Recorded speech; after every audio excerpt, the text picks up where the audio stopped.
नमस्कार, आवाज इंडिया में आप सभी का स्वागत है। मैं हूं सीमा। अहमदाबाद में हुए एयर इंडिया विमान हादसे को लेकर जहां एक तरफ 240 से ज्यादा मौतें रिपोर्ट की जा रही हैं, वहीं हादसे की जांच और जवाबदेही को लेकर तमाम सवाल भी उठ खड़े हुए हैं। इस हादसे के बाद एयर इंडिया की टेक्निकल तैयारियों से लेकर फ्लाइट के उड़ान पैटर्न और क्रैश मूवमेंट तक की हर तस्वीर पर नजर डाली जा रही है। लेकिन इस वक्त सबसे बड़ा सवाल ये है कि क्या इस भीषण हादसे को रोका जा सकता था। आवाज इंडिया ने इस सवाल का जवाब जानने के लिए एविएशन एक्सपर्ट विपुल सक्सेना से खास बातचीत की। आवाज इंडिया में इस समय हमारे साथ जुड़ रहे हैं एविएशन एक्सपर्ट हैं विपुल सक्सेना जी। हम उनसे जानना चाहेंगे, सर कल जो हादसा हुआ है, प्लेन क्रैश हुआ है, क्या आपकी पहली प्रतिक्रिया क्या रहेगी और आप कहाँ चूक मानते हैं? देखिए, चूक का जहाँ तक सवाल है, आई थिंक बहुत प्रीमेच्योर है इस बारे में बात करना, क्योंकि बहुत कॉम्प्लिकेटेड सिचुएशन में ये क्रैश हुआ है जी। और जो पायलट इसको उड़ा रहे थे बहुत हाईली एक्सपीरियंस पायलट थे, पर कहीं ना कहीं कुछ तो हुआ है जिसकी वजह, कुछ तो गलत हुआ है, कुछ तो गलत या तो हुआ है या होना था, उसकी वजह से हुआ है, जिसकी वजह से इतनी बड़ी दुर्घटना हुई है। उसके तीन चार पॉइंट जो मेरे समझ में आ रहे हैं। अल्टीमेटली ये मेरा एनालिसिस है, आगे इन्वेस्टिगेशन में पता पड़ेगा एक्चुअल में क्या हुआ। कि एक तो ये जो जहाज था ये इमीडिएट टेक ऑफ किया था एक लंबी फ्लाइट के लिए, इसमें बहुत सारा फ्यूल था जी।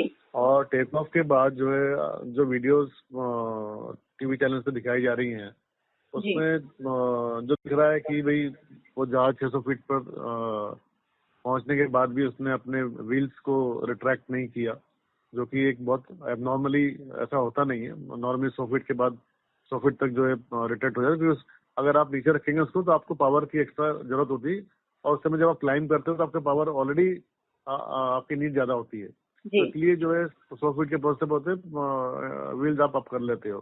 क्यों नहीं किए, वो एक क्वेश्चन मार्क थोड़ा दिखता है। उसके अलावा जो है जहाज टेक ऑफ किया, टेक ऑफ करने के बाद उसकी जो डायरेक्शन भी थोड़ी ऑड दिख रही है, जिसकी वजह से लगता है कि काफी स्ट्रॉन्ग क्रॉस विंड हुई होगी, उसकी वजह से जहाज ने इस तरीके से टेक ऑफ किया। और उससे कई बार ऐसा होता है कि इंजन में पावर का थोड़ा सा लॉस होता है, तो टेक ऑफ के टाइम पे अगर आपका पावर लॉस है तो उससे आपका आप क्लाइंब करने के बजाय आप या तो क्लाइंब नहीं कर पाते या नीचे सिंक करना शुरू कर देते हो, और उस समय अगर आपके व्हील भी डाउन है तो आपका सिंक और ज्यादा बढ़ जाता है। ठीक है, तो दो तो कारण ये। तीसरा कारण मैं जो समझता हूँ कि जिस तरह जहाज गिरा, तो जहाज का जो एंगल था गिरने का, वो था जब जैसे कि एयरक्राफ्ट टेक ऑफ कर रहा है और उसी पोजीशन में गिर गया। तो नॉर्मली ऐसा होता नहीं, पायलट इतना ट्राई करता है कि एक्चुअली लेवल में उसको मतलब गिरे या लैंड करवाए, तो वो क्यों नहीं कर पाया? कहीं ना कहीं मुझे लगता है कंट्रोल्स में कुछ प्रॉब्लम हुई होगी, इसलिए पायलट वो भी नहीं कर पाया। तो ऐसे 4-5 एनालिसिस है मेरे, जो लगता है कि इस एक्सीडेंट में कंट्रीब्यूट किए हैं। जी। सर, कहा जा रहा है कि ब्लैक बॉक्स जो होता है वो मिल गया है। क्या कहा जाए, ब्लैक बॉक्स ऐसी क्या चीज है और इससे जांच में क्या कुछ चीजें निकलकर सामने आ सकती हैं? ब्लैक बॉक्स बेसिकली क्या होता है कि इलेक्ट्रॉनिक डिवाइस होता है, जो कि आग से, हवा से, पानी से, मतलब आप उस पर कितना भी बड़ा हमला कर दो, लोहे से किसी से दबा दो, वो मतलब बिल्कुल इम्पैक्ट फ्री मटेरियल का बना होता है जी। और उसमें सारी चीजें रिकॉर्ड होती हैं। इंजन का मतलब हर सेकंड का रिकॉर्डिंग होती है कि भाई कब इंजन ने पावर ऐड किया, कब पावर कम हुई, टेम्परेचर कितना था, प्रेशर कितना था। इसके अलावा जो पायलट आपस में बात कर रहे हैं, क्या बात कर रहे हैं, क्या उनके बाद बीच में कुछ डाउट हुआ या कुछ डिस्कशन हुआ, सब कुछ इसके अंदर रिकॉर्ड होता है हर सेकंड का।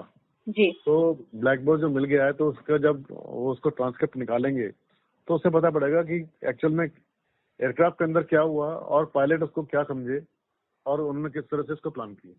जी सर, ब्लैक बॉक्स में जो कुछ रिकॉर्ड होता है, क्या वो इमीडिएट कहीं कंट्रोल रूम या कोई ऐसे सोर्सेज हो जहां पर लोग उसे सुन सकते हो? क्या ऐसा कुछ होता है?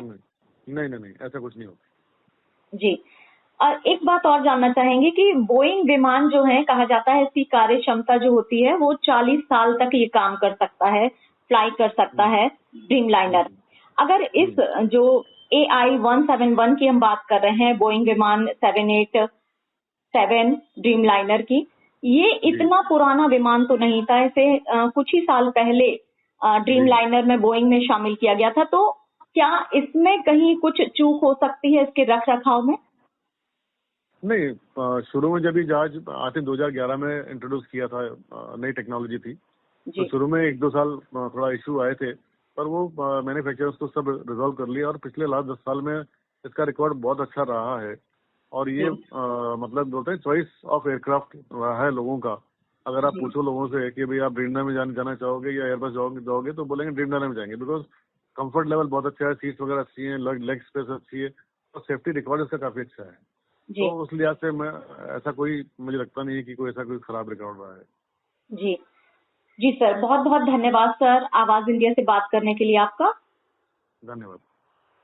तो ये थे एविएशन एक्सपर्ट विपुल सक्सेना, जिनका कहना है कि अहमदाबाद विमान हादसे की असल वजह केवल निष्पक्ष और गहराई से की गई जांच के बाद ही सामने आ पाएगी। इस जांच पर अब देश भर की निगाहें टिकी हुई हैं।